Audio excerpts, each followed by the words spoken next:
All right, everyone, welcome in. We are recording this on Wednesday, February 19th, 2025. I'm Ron here with my buddy Brandon Cooley. Hello, everybody. Um, so, welcome in, everyone. It is cold as hell right now in Dallas. Yeah. It is. We are not used to this. Have you been outside? Yeah, wind chills are still below zero up here in Prosper. They actually closed school today for Prosper ISD. We have a lot of kids that bus because more people are moving in faster than they could build schools. So they've got the routing system really weird, and they weren't willing to let kids stand out at wind chill of -10 this morning for 20 minutes waiting on the bus, which I can respect. Did you get any snow? Very light accumulations. When I let the dogs out right before we started the show, there were still some flurries falling. So nothing. You can't make a snowball, but you can see it. Okay. Same same situation. We had some flurries this morning. I don't think there's anything going on right now, but yeah, I had a light dusting. There was some ice, I think, still left over from yesterday. I'm not planning to go anywhere for the rest of the day. I don't know about you. My daughter has a doctor's appointment at 4 in Frisco that my wife will be taking her to, but I will be staying home with the other one. So Okay. So aside from being cold, we may or may not have a name. So released the first episode and called it First and 15. Now apparently we might be running into some issues. Is there a such thing as First and 20? I mean, there could be if you've got a holding penalty on first down on the Okay, so that's offense. the 10-yarder. That's the 10-yard penalty, correct? Do we want do we just want to go down that? Also leave it up to the viewers and see if they've got any ideas for a name. I'm Yeah. talking to my sister-in-law, and the one drawback she had about the name is that it seemed like it pigeonholed us into football only. And since we're going to be talking about all things sports, we thought maybe we should pick something that's a little bit less nuanced and a little bit more generic, if that makes sense. Okay. Um,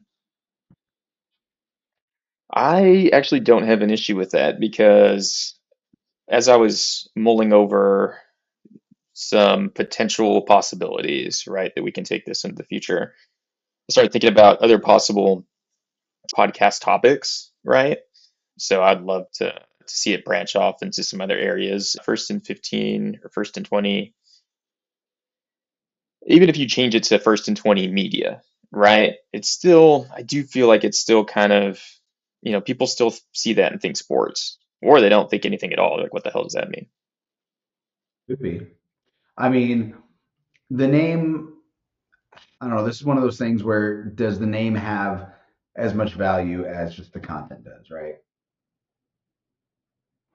We got time. We don't have to land on anything yet. I mean, it's first and 15 for now, but the damn flag footballers might have the United Kingdom flag footballers might have an issue, and that's not a battle I necessarily want to. No, no. Okay, then other cleanup items from episode one. I got a webcam. I apologize to the viewership for some lag, latency issues seem to be related to me using my phone, which doesn't usually cause issues because I'm recording 100% on the phone. Then I can download it and the quality's great. But for collaboration type things, it apparently is not the way to go. In terms of how the first episode did, so we had what 100 views on the actual video. Mhm. We had over 500 views on the short that we uploaded to YouTube. I feel like, and what's interesting about that is we actually released the short prior to releasing the video, prior to having any subscribers whatsoever to the channel. Pretty impressive, I think. I got a boost from that. Yeah, no, I agree. Given the fact that we just kind of threw this together and that was the initial response, I think that that's a really good first step to what this will grow to. But now it's just getting more people engaged, getting on more Facebook threads and other platforms. But that, I guess, is where we run into an issue with having to have a name because if we don't have the name established, we can't necessarily post on all the other platforms. So chicken or egg, right? So we need help. We need a rock solid name that we can commit to and roll on. That is a focus for this week for us. Episode one, we got into the initial stages of the Luka trade, first 10 days. We covered it from a bunch of different angles, and shockingly, I don't know that there's been, we might have had one day since then where that was completely quiet, where we didn't have some news story drop, right? Where we didn't have an article or some new development in the story. It's been every single day, it's something. So we're going to start off by diving into that. Since we last recorded, where are you at feeling wise? Where are you at fan wise? Where are you at emotionally? Fan wise, still bummed. It's still one of those things of it still doesn't make sense. Something that's really been bothering me, I guess the most would be the fact that Luka came out and played okay going to the Lakers. And of course, he'd missed several games prior to that with injury and whatever else was going on with him here in Dallas.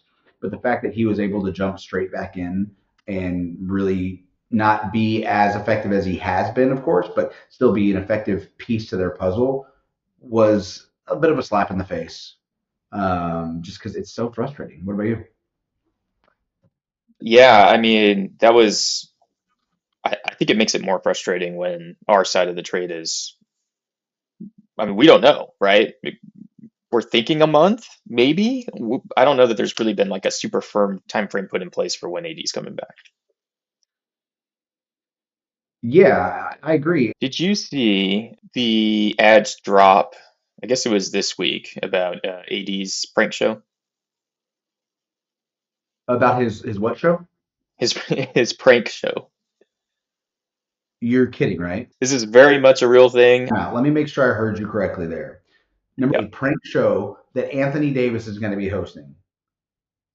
I don't know if he's hosting it. He's a. It's his show, right? So I don't know what you call him. Maybe you do call him the host. He's the main dude executing this whole prank thing. Anthony Davis prank show. While you're looking that up, if that's something that's actually true, how could he possibly think that this is an appropriate time to roll something like that out? Unless this was something that's been in the works for a long time with him and his team and whatever media presence he has elsewhere. But come on, that is not a good look. So the show is called Foul Play with Anthony Davis. Um, So, Foul Play with Anthony Davis turns the tables on the locker room dynamic as athletes from all sports pull pranks on their oblivious teammates and sports world friends. They do this with an assist from the creative team behind Impractical Jokers and an ensemble cast of writers performers who help them see the prank through from the opening tip to the final buzzer. So this is Ashton Kutcher's Punked, but sports. Correct. Understood. Okay. Correct. Oh, we should just rip off that and name this show Foul Play. That would be a perfect bow to wrap on this whole thing. As two Mavericks fans, two Dallas Mavericks fans start a show called Foul Play and then get sued by Anthony Davis, and that's just the final nail in the coffin of my fandom anyway. So yeah, I just thought that was interesting because I remember our acclaimed and brave leader Patrick Dumont saying that it takes a singular focus to win a championship in the NBA. So I do wonder how singularly focused Anthony Davis is if he has a prank show coming out. Now, to be fair, this was probably recorded in the off season. I hope to God it was. But yeah, the being released as we try and make a playoff run is unfortunate timing, and you can't tell me that that's not at least somewhat of a distraction. It's incredibly frustrating from the fans' perspective because you're right. It probably is filmed in the off season, but that goes back to my point a while ago about his constant injury history and the fact that he never stays healthy. I don't know what his work ethic is in the gym. I don't know if he's got a personal trainer that lives in with him or he is directly tied in with the team's trainer. However, as a fan, optically that looks like shit. It's not a good look for me. Maybe he's going to pull in a lot of really good athletes and it's going to be fun to watch. But I think that's not the principle that's at stake here. It's the fact that he's going against what you just said about Nico's singular mindset. It's so stupid. So speaking, I feel like we could talk about this for 10 minutes. So I am going to try and move it along at some point. But you brought up a good point. Even if they did record it in the off season, Nico's whole thing is Mamba mentality, apparently, right? We'll talk about the New York Times story here in a bit, but would Kobe make would Kobe make a prank show? Like I don't. This is where Not we get really hypocritical, man. Like we're getting really deep into some serious hypocrisy that's starting to piss me off all over again. just the Mamba mentality, and then looking back at what Kobe wouldn't have done, and the fact that Kobe was always the first in, last out, and took no days off. Yeah, on top of, Dumont saying no vacations and this whole thing being about, they want somebody that's got the Mamba mentality that is singularly focused on basketball. Their off season is 100% focused on basketball, right? Everything is dedicated to winning. This flies in the face of that to me. Yeah, but that's where common sense comes into play. If this is something that Patrick Dumont can potentially capitalize on financially, then why would he go against the ability to make money? Because if we've learned nothing else throughout this entire Lucas saga, Dumont and Adelson's and the new ownership are nothing but business people. They're not sports people. They understand making money and bringing more money in. Okay, so then that takes me down, we're going down the Jerry Jones rabbit Mm-hmm. hole. And that just makes me incredibly sad. In other news, we are down two assistant coaches. I don't know. My question is, when have the vibes around an NBA team ever been worse?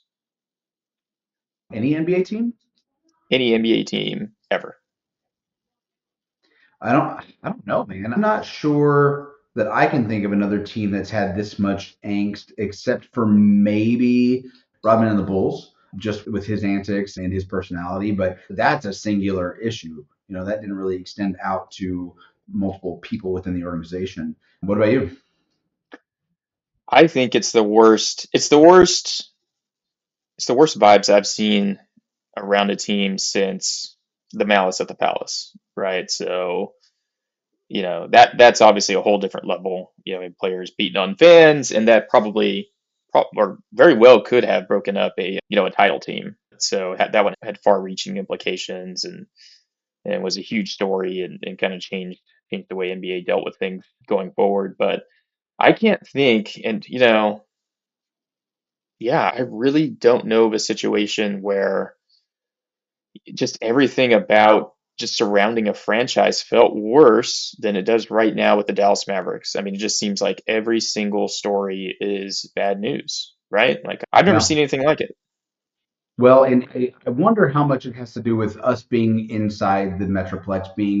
I would be curious to hear from somebody that's not a Mavs fan or lives outside of the Metroplex but still follows basketball at a decently high level to see what their opinion is, because I'm not too sure that the Daryl Armstrong stories and the Slovenian trainer stories get out past our market.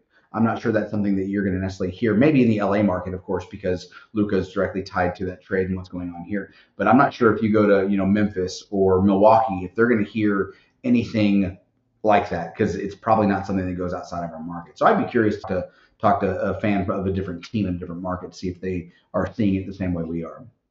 Yeah, I mean, I think just the fact that we have several stories that have went national in terms of fan treatment, right? And that's been on ESPN. Bill Simmons, he was talking about the Mavs fans. They had a good conversation about this being one of the only times where people feel like it's okay to abandon the fan base. Everything surrounding the trade definitely has been in the national news, in the national media.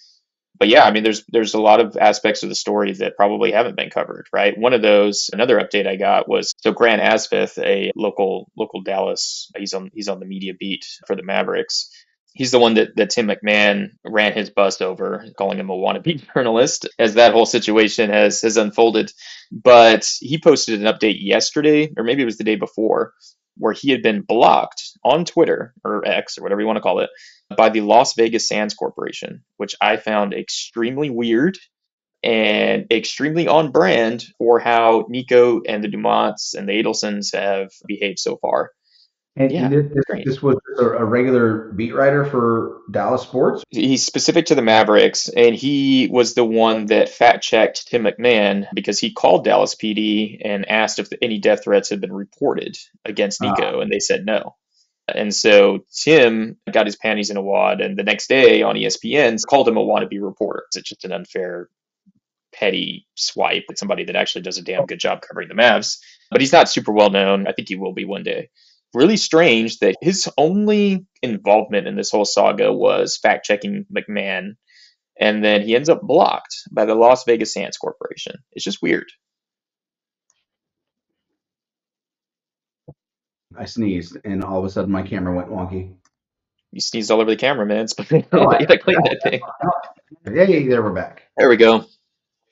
It's one of those weird things that you've got a journalist that actually wants the truth and wants to get to the bottom of it, because we talked in the last show about the death threats and how legitimate that actually might be, because it doesn't seem like, while getting rid of Luka is a heinous crime, it's not warranting physical violence. So the fact that we've got an actual journalist that's questioning it and then he gets blocked, that's some BS. It is, but it is very on brand for I think the way that they behaved through this whole situation. NBA Commissioner Adam Silver addressed the trade over All Star Weekend. Are you an All Star Game fan? Are you tuning in for any of that? It's kind of boring. I mean, I did like the formatting this year with the actual gameplay of the All Stars. The older guys versus the younger guys. I thought that was pretty cool, but it's always been kind of boring. And Wemby and Chris Paul kind of just showed us again this year why the skills challenge is kind of pointless. They tried to rig the system, they got disqualified for it, which I thought was the right call. But it's no different than the NFL Pro Bowl. It's boring. Like, Yeah, the skills competition is kind of fun to watch, yeah. but at the end of the day, it's a waste of my time. I'd rather watch actual sports or spend time with family. I could not possibly care less about All Star, Pro Bowl, any of that stuff, right? Even baseball, because there's absolutely zero stakes, right? I'm just out. But did catch the quote from Adam Silver, and I don't have the quote in front of me, but in summary, he's basically telling Mavs fans, hey, you should believe in the organization. They did what they thought was right. Your thoughts on that? That goes back to what I said last show about when LA is a prominent basketball team and good organization, it's better for the rest of the NBA. And by the commissioner of the NBA saying that he essentially said that he believes in the trade, that it made sense. Nobody believes that the trade made sense. Nobody. So the fact the commissioner is coming out and saying that to the public just validates my opinion that it's strictly a move for the NBA to print more money. So he didn't convince you to believe in the organization. Oh, what? Because Adam Silver says that you should believe that's going to make. No, come on. Yeah. From my perspective, it's like the more that I look at this, what exactly is there to believe in? Because I was trying to think about just going through Nico's history. Now, before the trade happened, I do think it's important to say that I think he was, I don't know how well respected he was amongst other NBA front offices. I felt like people in Dallas felt like he had done a pretty good job.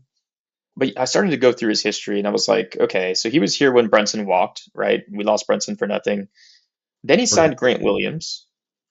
That was a nothing burger, right? We had to ship off. I think we included it first just to get rid of Grant Williams. Mhm. Then he tried to sign Kyle Kuzma or trade. He tried to trade 2 first round picks for Kyle Kuzma, and so when that didn't happen, then we kind of backed into the Gafford and the PJ Washington trades. Um, Which, to his credit, so getting Kyrie Irving at his lowest stock value, getting yes, PJ and Gaff, all three have been incredible difference makers in this team. So credit where it's due. But let's back up to the Kyle Kuzma 2 first round nonsense. yeah, You find a world where Kyle Kuzma's worth 2 first rounders, but Luka's not worth, and I will listen. But yeah, that in itself should tell us all we need to know about Nico Harrison and this trade. yeah, yeah. I completely agree, right? And the other thing is he was under. So I think we had Dennis Lindsay, longtime front office executive. So he was part of this front office for at least the last year, and I think it might have been 2 years actually. And so I think he was kind of influential in bringing Nico along because Nico was, I mean, he was a shoe salesman before this, right? He worked for Nike. He had no front office experience. He had no trade experience. He had no like basketball analytics, valuation, any that was not his realm. His realm was a relationship manager, right? He was Kobe's guy, AD's guy, Kyrie's guy. Like that was his thing. Basketball operations was not his thing. So, we've had guys in here kind of helping to mentor and bring him along, but he's only been doing this, what, 4 or 5 years, something like that. So I do have to wonder how much influence Dennis Lindsey had in bringing in PJ Washington and Daniel Gafford. I think he had quite a bit because I seem to remember something about him saying that those were his guys and people that he had really liked in the NBA for a long time. But so he's not here. I think he's in Detroit's front office. I think he's their GM now. But all of that is gone, right? So all of these people that serve as controls, right? So you had Mark Cuban, everything ran through him. He had final say. So he was there to kind of mentor also. Cuban's been part of a bunch of deals, been doing this a long time, despite people have different opinions on him. So he gets pushed aside, right? Dennis Lindsay leaves. And then all of a sudden, you really have no one behind Nico to save him from himself, right? Is kind of what I'm seeing here. He was operating with 100% autonomy, only had to report to Dumont, who has kind of proven to be a complete idiot when it comes to basketball. So I see this as a massive organizational failure, right? I'm looking at this like I looked at Enron, where I'm just like a CEO and CFO that had way too much power and nobody to check them, right? You didn't have a good board, you didn't have an audit committee, you had nobody to save Nico from himself from doing something really stupid. Those things were in place, but Cuban got sidelined way too quick, right? In my opinion, right? He should have had some control or at least more influence in basketball operations, but it seemed like he was sidelined within like 6 months. So I'm starting to look at this as like this will go down in history. I think this is going to be a 30 for 30 series, a documentary, as the most incredible shit show F up of all time. And I'm starting to like put the pieces together where I'm just like this was failure on an organizational level, not just one person, right? That's what history will paint this as. So I'm the more I look at this, just man, the tougher it gets. Your thoughts on that? On Nico's background, on how the Mavericks are structured. What did you see in terms of flaws? So we talked about this last show, but Nico screwed up Steph Curry's entry into the league. Yeah, And while he has a Nike background and he's well spoken, the New York Times piece that came out on him, they filleted him more than anybody I think could put someone up on a pedestal and just say this guy can do no wrong. I don't know who was in charge of writing that piece and who got paid to put it together, but they made him sound like God's gift to basketball operations and basketball in general. And I'm not sure where they get that. And granted, they got some quotes from people that worked with Nike and said that he was awesome, that he was, really, really good with decision making, which all may be true, may have been true, but still, all of that is going to be forever shadowed by this deal. I agree. He got sidelined entirely too early, and it was put out to the public that he was still going to be day to day, and he was still going to have control, and he was still going to give opinions, and nothing major could happen without his involvement to some degree. Maybe initially that's how it started. Maybe there were timelines and triggers in place that would limit him more and more and more, but I remember seeing a story when someone asked him a couple years ago, would you rather trade Luka or would you rather divorce your wife? And he said, you better have a divorce lawyer on retainer because there's no way I'm getting rid of that kid. that story. Agreed. It was clearly put out there as more PR spin trying to help Nico's cause. So they were trying to paint the picture right for how he thinks, who he is as a person, and trying to say like, hey, this wasn't a personal decision against Luca. This wasn't anything that happened due to emotions getting high or anything like that. That was kind of what came across. But man, there were some things in that story that I almost think they achieved the opposite of what they were trying to achieve in a lot of ways, right? So there's the whole seals thing, which to me is really freaking weird, right? Now, I'm all for studying the SEALs or studying anybody that's kind of at the top of their craft and the top of their profession in terms of like how they do things, how they think, how they problem solve, all that stuff. So I have no issue with that. I've stolen stuff. I've implemented like after action reviews and stuff like that. I think more businesses should do that type of stuff.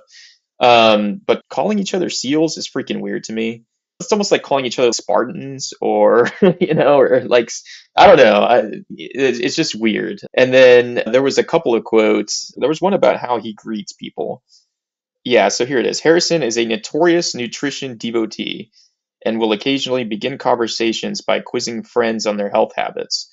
What did you eat today? Is one of his go-to greetings. How often do you go around asking people asking people what they ate today? Let me phrase that differently instead of answering that question. If anybody came up to me and asked me what did I eat today, and it's someone that I don't know well or have a fitness style relationship with, I don't know how I'd answer that question because it would be so far out of left field. I had pizza and strawberries. A balance, right? Pizza and strawberries. It's so bizarre that he would do that. And the fact that they would highlight that just draws his character not into question, but it highlights how quirky and weird he is, which, sometimes some of the weirdest people are the best leaders, but bizarre. I don't get it. It explains some parts of the press conference to me, right, where he comes in cracking jokes, and it's just, Mm. it's like read the room, man. Like I don't, it I don't know. It comes across to me as like this cringy altered version of the Mamba mentality, right? Because Kobe, I feel like Kobe just wouldn't greet you, right? Or he just come in, do whatever, then just start getting the business or whatever it is. So another quote here, and this was I don't know how they ended the story with this, but yeah. So it reads, when Harrison traded Doncic to the Lakers, negotiating with only the trusted Palinka, he chose not to hold out for every tidbit Los Angeles could throw in a deal, most notably leaving 18-point scorer Austin Reeves, rookie sharpshooter Dalton Knecht, and a 2031 first round pick on the West Coast. In the end, Harrison went with his gut and bet on the outcome.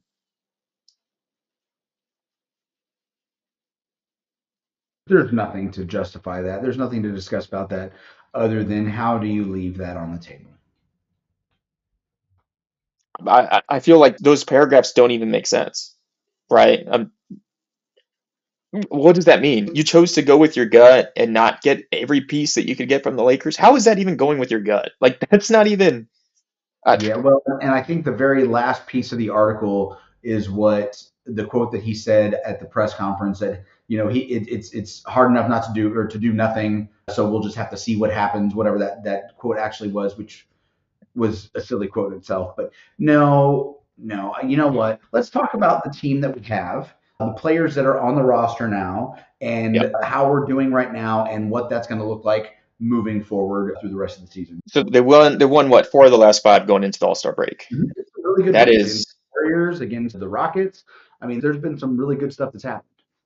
yes, it's damn impressive, right? It's damn impressive how they're fighting. They're fighting on every possession, diving for all the loose balls, playing super hard on D.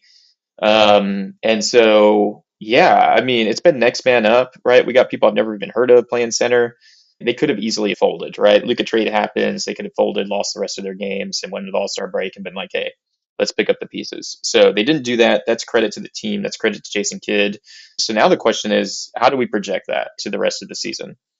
Well, Um, I think there's a lot to really take into account with the injuries. And to your point about diving for balls and playing really hard, number one, they have to, because if they don't literally give 110% every single possession, then there's no chance that we have to win. Because of our injured players, I'm just going to list them all. We got Daniel Gafford, Klay Thompson, PJ Washington, Dwight Powell, Anthony Davis, Caleb Martin, Derek Lively. Out of those players, that's four centers, two forwards, and one shooting guard. Who are these dudes? Like, we are playing with the smallest lineup we possibly can, and the fact that Clay's out, our only really good perimeter shooter. Granted, Max Christie has been incredible since this trade. And yeah, if there's a bright spot to be found, that's it. However, there's no way that that can continue, because if you had to guess, what is his career average points per game? I would guess 10 or 11. 5.9. Oh, God. Okay. That's his career average. Right now, he's averaging 15. So he's doing Yeah. almost three times his normal production. That cannot continue. There's no way that that's Yeah. a long term fix. And so when you've got that many injuries, especially with your big guys that play in the paint, that get your offensive defensive boards, there's no way. I mean, our starting lineup right now, all injuries included, the average that we can expect from production from them is 52 points per game and 16 rebounds. That leaves the rest of the bench to basically double that. Yeah. That's not sustainable. That's not an expectation that we can have. it's unlikely that that can happen. So right now, I do believe we've caught some lightning in a bottle with just the changeup and the players feeling like they have to really prove themselves, especially because these guys want to stay on the team. They don't want to be kicked out as soon as we refill the roster. Yeah. Which brings up to you. Tell me your feelings on that, and then I'll get to the next point.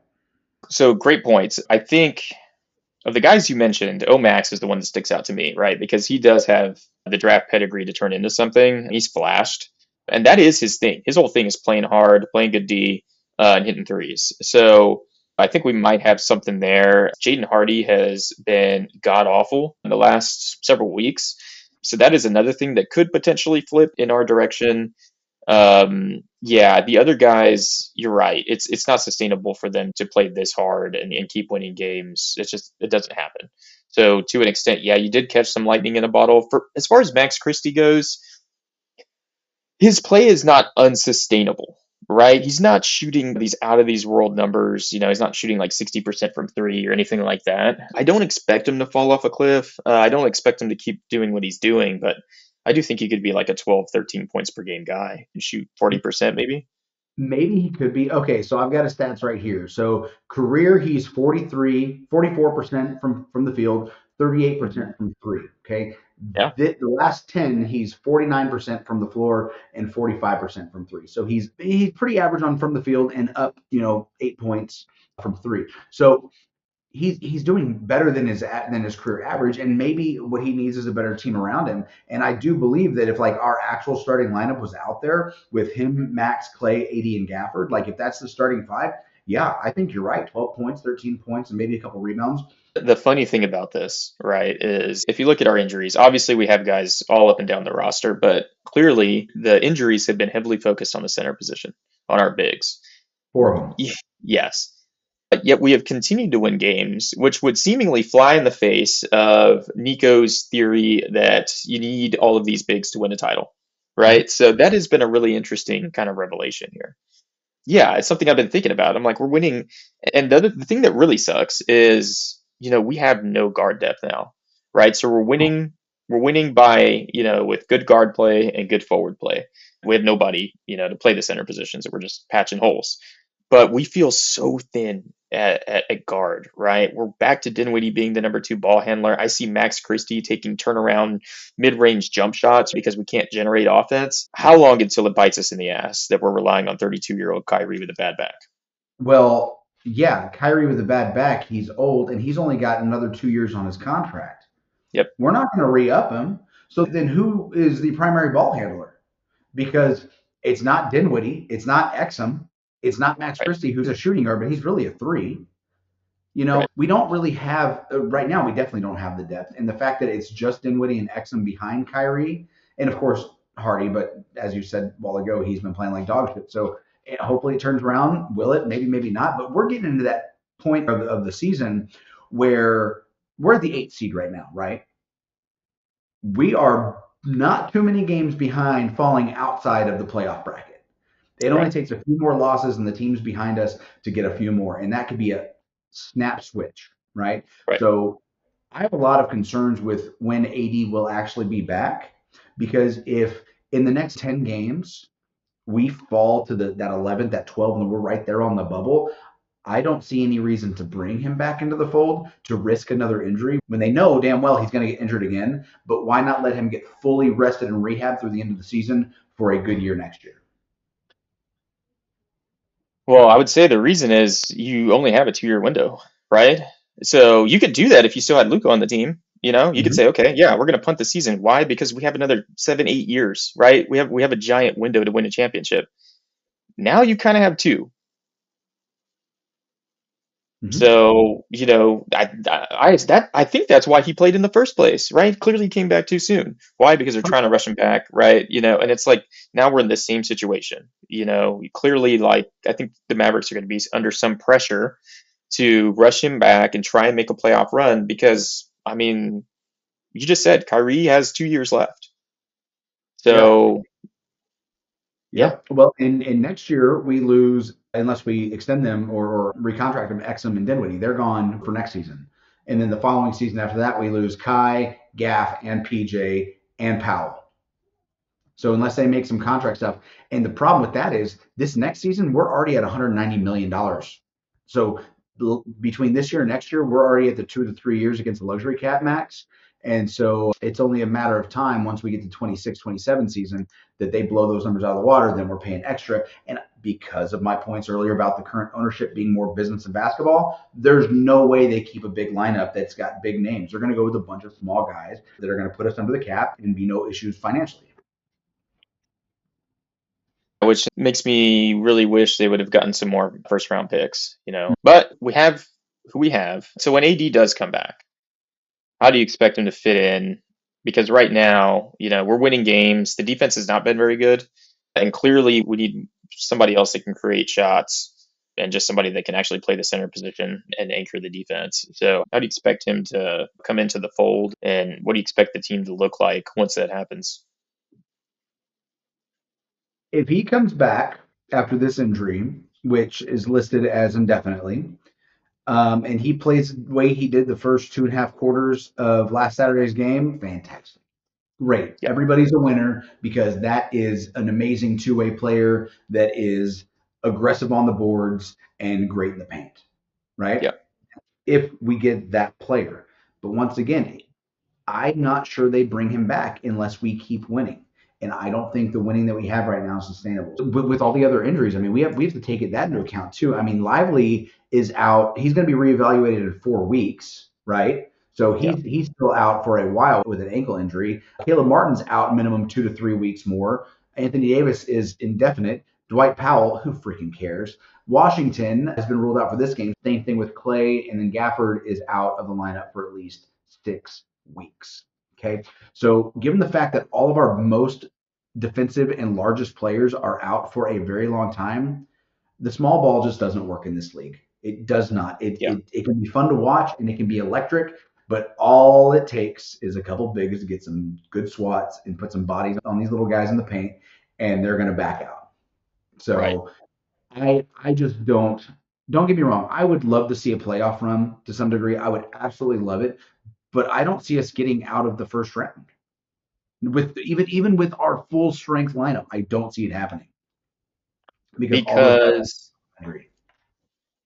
so not getting out of the first round. So is it more so because of the team or because we would be a bottom four seed and not have home court? Both. Okay. I think we won't have the talent on the floor, and Okay. because we'll be a bottom seed and we'll be Okay. playing somebody that's going to kick our tail up and down the court. Okay. Okay. So if AD comes back in 3 weeks fully healthy and we rock and roll, Mm-hmm. then you still think we're done. We're one and done. If AD comes back full strength, yeah, no, I still do. I still do. I'm going to Yeah. stand by that. Okay. Stand by. I don't think that we've got a chance of getting out of the first round. Okay. I agree with you. I think we're probably looking at a play-in exit more than likely is what I'm thinking. Because honestly, I'm just waiting for the Kyrie injury to drop. Where he's just we can't do the 40 minutes a night No. thing on a 32-year-old with a bad back. I just think it's a matter of time. I do think we'll finish in a top 10 seed, right? So we'll be in the play-in, but I don't see us extending beyond that, to be honest with you. So let's move past that. So we lose in the play-in or we lose in the first round. How do you feel about next season? What do you think the team needs to do to get better? So, a couple things that we need to do. We need to get a perimeter lockdown guy, a good 3-and-D guy that can, like a Wes Matthews type, someone that's going to be like that can Yeah, lock down the perimeter, can play inside a little bit, but can also shoot the three ball in transition. He can spot up. He can also take it to the rim. We need someone that can be like that. We got to get a good point guard that can take Kai's place because to your point about 40 minutes a night, it's only a matter of time before an injury happens because we are putting yeah, the entire team on his back right now. If he gets hurt even a little bit to a strain or even just a minor injury while he can still play, if we're not getting 100% out of him, we don't have the depth behind it. So we've got to pick up somebody or draft, which who knows what's going to happen this year with the draft, but we got to get a really, really solid point guard to come in and take his spot or at least be a backup for the next year. yeah. That was number one on my list too. We need another ball handler. I'm not super knowledgeable cap guy. I know we're almost capped out right now, right? That's why we couldn't get into the Ben Simmons sweepstakes. But I don't think we have anyone major. coming off the books this summer, so I don't We think don't. we're going to be in the running. Okay, so we're not We going to be in don't. the running. No, we have just over 5 million coming off the books this Yeah. year. Okay. We are at 175 million right now with them. Next year, once we pick up Anthony Davis's increase in his salary from 43 million to 54 million next year, along with Kyrie going up in price, then we are going to go to 190 million dollars, Oof. which is well above. That's 50 million dollars above the salary cap. So we are well into luxury tax realm there with way less depth and still the same propensity of injury for Anthony Davis. So, my question was kind of my last question for this section was, do the Mavericks have the resources to improve the team? It sounds like we don't from a salary cap, free Mhm. agency standpoint, so it would have to be through trade or through the draft. Correct. And so that begs the question, right? And I see some Mavs fans kind of alluding to this. Is there a point? Is there a point? And maybe we're too late already, but is there a point where we should tank? Maybe, maybe, but I don't think this year is the time to do it. I think next year would be the time to do it because the 26-27 year, we're only going to have $124 million on the cap. But let's also be very clear that Anthony Davis, for his entire guaranteed contract through the end of the 2028 season or through the end of the 2027 season, he's worth $156 million against our cap. He is 25% of our entire money. And if we don't get full participation and efficiency out of him, this will just highlight how bad of a trade that this really has been. Because that's really not too far off of what Luka was going to be demanding for a Supermax trade. Sure, it's less, but it's not that much less. And Yeah, the overall quality of what you're getting out of him is so much different. yeah, yeah, 100% agree. And I think we should also, the fact about Anthony Davis, he's not going to be breaking down anybody on the perimeter, right? He can get him some looks in the post and he'll get you some shots and you can get some good offensive possessions that way, but he's not really somebody that's going to take a ton of pressure off of your ball handlers when it comes to initiating offense, right? Or really running the offense. So, yeah, I mean, they have to do something, long term. I don't know what it is, and we'll probably, dive in deep at some point, maybe when we get to the off season and look at, who we want in the draft or who we'd like to see them potentially trade for. So, I mean, we'll see. So switching gears again, given everything that's continued to happen and continued bad vibes around the team, right? Your perspective as a Mavs fan, how do you see that playing out, rest of the season? We got the Luka games coming up, right? We got one next week. Where is your fandom at, right? Are you still committed to this team long term? I mean, to some degree, of course, I am because they're my basketball team. But this is also a really, really unfortunate season of fandom because back to what we were just talking about regarding the cap and tanking, if that's a possibility. Next year, they're going to have to offload some players. They're just going to have to. They're going to have to trade some people. They're going to have to maybe try to renegotiate contracts, which I don't see happening because between Kyrie, Gaff, and PJ and Powell, they're all in their last year of their contracts. They're not going to renegotiate their last year. They're gonna say, nah, never mind, just get rid of me if you want to renegotiate. I'll take my contract elsewhere that wants me that I can participate in.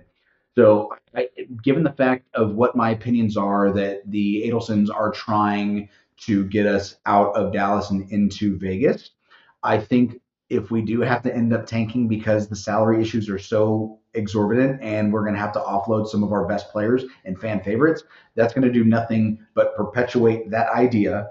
And given the fact that that's what I think is ultimately going to happen, I think if we tank, that's just going to solidify some sort of Vegas entanglement with all this, which is really going to piss me off. And that at that point will, of course, completely call my fanhood into question and whether or not I want to follow this team moving forward. Hopefully, once again, I hope I'm wrong. That is so far off base that I've just got my tinfoil hat on, and that is a conspiracy theorist in me coming up with the most ridiculous, outlandish possibilities. Yeah, yeah. I think there's no doubt at this point that it has been changed, forever probably. The truth is, like, they did permanent damage, right? We have to go for the next 10 years or whatever it's going to be. And every time that there's a Lakers game, Luka does something, we're going to see a highlight. We're going to see it everywhere. We're going to see it on ESPN. Every playoff series he wins, I'm of the opinion he's going to win multiple championships. and we're going to have to sit through all of that. And it's never not going to hurt, right? It's never not going to suck. And the way that these idiots keep stepping in their own shit, right? So Dumont with his completely idiotic comments, that's just made me madder and madder, right? The more I've thought about that, I was like, how dare you, put into question anybody else's commitment to the game and work ethic, given what Lucas sacrificed and his whole attitude about, oh, nobody takes vacations on us. I hate those types of people, right? I hate people that think that way and run their businesses that way. Like in the business world, I'm like, there's no faster way for me to just never want to talk to you again, honestly. The arrogance, it just, man, it turns my stomach upside down and just pisses me off. And so, me as somebody who I literally pay this organization, right? Like I own tickets, right? I have a season tickets and I'm given, my money's going into this guy's pocket and it disgusts me. So, I'm gonna have to do something really hard and ultimately give those up, right? I can't in good conscience continue to support these people that I think are legitimately terrible human beings. And that hurts my heart, right? Because that's the thing, one of the things I'm most proud of, right? That was a dream of mine growing up as a Mavs fan. I was like, man, one day wouldn't it be really, really cool to have season tickets, right? And go to a ton of games and just soak it all in. Ever since I've had those, it's been a privilege to be able to go to the AC and watch the team that I love with so much history and all the memories and, Dirk's jersey in the rafters and the championship banner and all of that stuff. And I hate these guys for making me give that up. Like I legitimately it so, all of that being said, I will continue to support the team. I brought that up last show. When I'm watching the players on the floor, I have fun, you know, and I it brings me joy and I will continue to support these guys, but I will not financially support any of these bastards anymore. I am out. I will watch on TV and, that's the extent of it. And, and I don't fault anybody that's chosen to switch allegiances or go, build a relationship with a new team because the truth is for me, Mavs fandom will never be the same, at least until Nico's gone and they sell the team. Because even when they fire Nico, what's Nico going to do? He's going to go work for Nike, right? Or he's going to go get his front office job with the Lakers that Pelinka promised him, right? Not while Luka's there, but we're like Very 5 10 down the line. That's what's going to happen.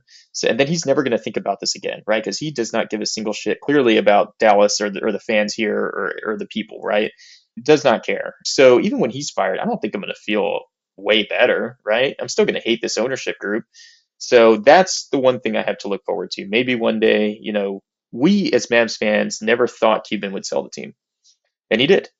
So, I'm like, maybe these bastards will sell the team at some point and joy will come with basketball again. So so that's where I'm at, man. And then every news story that comes out, I get more pissed and more sick to my stomach. And we have the Maverick CEO, so he's out there saying, "Oh, we underestimated how much this would impact Dallas fans." Well, then you're a complete idiot. You're a dumbass, man. Like you know nothing about this city. You know nothing about this fan base. So yeah, I'm gonna end my rant now. before you end this rant, I have one other question that might piss you off. This Oh is boy. this whatever person on the team and gave them number 77.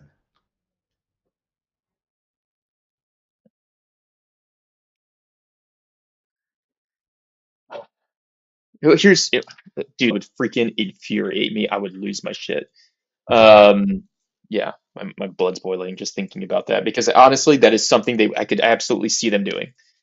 Now, that being said, I can't see any player willingly doing that, right? I think the players are much smarter about these types of things than this front office and this ownership has proved to be. Yeah, Nico, he's going to land somewhere. He's going to be in the front office somewhere, or he's going to go back to corporate Nike. Who cares? I don't care. I just want him out of this organization as fast as we can. Same. But, that'll happen when it happens. And based on the fact that he is the figurehead for what's going on with this, I don't see him going anytime soon. And that's just something we have to live with. Yeah.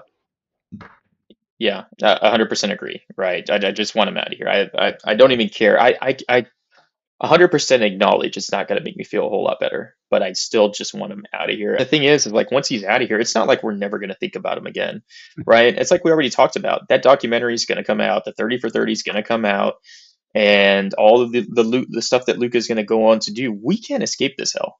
Me and you are in this hell. We're playing it out, man. Welcome in. Welcome to hell. We get to play this out for the next 10 years. So strap in, and that's our new reality. I'll tell you what, though, this podcast wouldn't have happened without the saga of Luka's trade. So, if nothing else, welcome to this because this has been fun. One door closes, another one opens. Look at you, man. It's always seeing the silver lining. You got to, man, because it's so easy to get bogged down in the negativity of it all.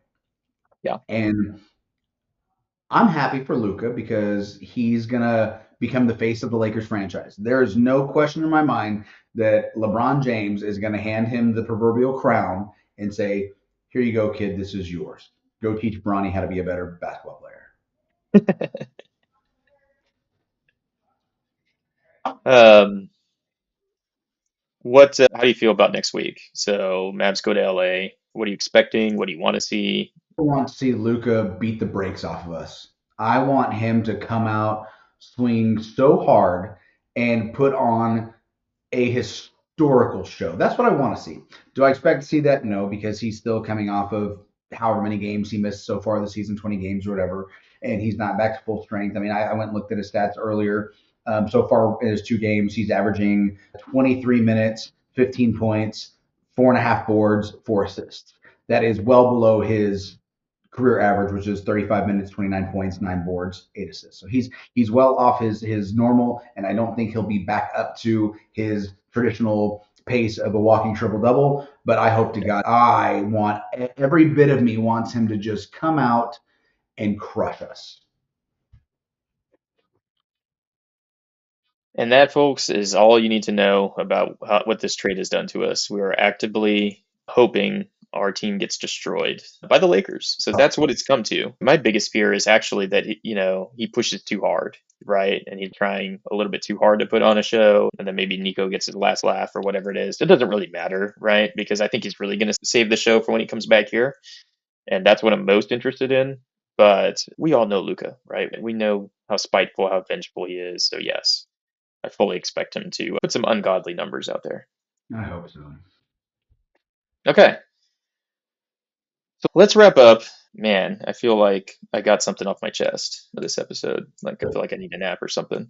I want to It's shout out, 30. yeah, totally. I do want to shout out some people that, everybody that subscribed, watched our videos, left comments. Shout out to y'all.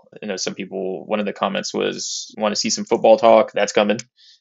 That's definitely coming quickly. Right now, we are just on YouTube. As soon as we figure out the name situation, we'll get onto the other streaming services because I don't know about you, but I listen to a ton of podcasts like in the car as I'm traveling, right, or as I'm working out or whatever. So we want to get onto some more platforms that are more conducive for that. And yeah, I think our next one. I mean, should we do football next? What do you want to do? Football will be good. It's a little early for football, though. I mean, we can talk about the Super Bowl and we can talk about the postseason, but given the fact that the season just ended, we can probably dedicate at least one segment to it. But I don't Yeah. think that's something we need to spend a ton of time on. We also got some requests for college basketball. We got some requests for hockey. So there's been several requests, and there's also been a lot of people that said, when do I get to come on the show and talk too? So that brings up the topic of guests and who comes on and how we do that and what that looks like. And so there's a lot of real exciting times happening with our little podcast that we just started. And I'm looking forward to it. So I did try and have a guest on, but then I want the public to note that you shot it down and said you wanted all the airtime. I did. I did. This is the Brandon Cooley show, actually. That's not what happened, everybody. Don't listen to Sorry, guys. Ron. I said that, yes, I want guests, but not in show number 2. We are still figuring ourselves out. We don't have a freaking name yet. So it's kind of hard to bring a guest to the no named podcast. But once we have a name, all of you guests that want to come on, we'll figure out ways to do that. I'm really excited about guests on. So I think that's going to be really fun. Looking forward to some of those conversations. The last thing I want to point out is I am I've been viewing this thing as kind of like now, well, obviously we're changing the name now, right? But First and 15 Sports Podcast, I see it more as like First and 15 Media. I've already had people shoot me texts or messages, and they want to have these types of conversations about other stuff. I've had people ask about TV. So there's a lot of good TV shows running right now, prestige TV stuff. Shout out Severance, White Lotus, all of that type of stuff. Business, right? Obviously we're heavily involved in the business world, and there's a lot of topics I'd love to discuss with people that are way smarter than I am at whatever it is that they do. So I think that would be really cool. Tech, right? AI stuff. The possibilities are kind of endless, but I'm open to ideas. And there's probably some of those things where maybe neither of us needs to be a part of, right? Maybe we have somebody, two other people host something. So yeah, just wanted to bring that up because I love that. I just love the ideas, and I think that's kind of how this podcast came to be. So Mhm. let's see what else we can do. I don't think having a singular, set of content is good because sports isn't my only love. I love Right. bourbon. I love barbecue. I love TV. Love it. Severance is possibly the best TV show I've ever seen. And I don't know, you're a couple years younger than me, but when Lost originally came out, the internet had been around for a while at that point, of course, but the forums and the boards to like go and theorize and talk about what was going on. So my TikTok algorithm has probably been 90% Severance theories. And I love Okay. it. So if anybody has any Severance theories that they want to talk about, we can do that too. There's no limit to what this content can produce, but we can talk about pretty much anything. Any final thoughts on your end? No, I think this was another great content rich episode. We've started with the absolutely lowest hanging fruit. So we have nothing but upward to go from this point on. Okay. Well, thanks everybody for giving us a watch, tuning in. Like we both mentioned, keep the ideas coming. Keep asking us for topics. We'll try and hit a bunch of those as we kind of transition out of being fully basketball here. And we will be back with y'all soon. So from Ron and Brandon, peace out. We will catch you next time.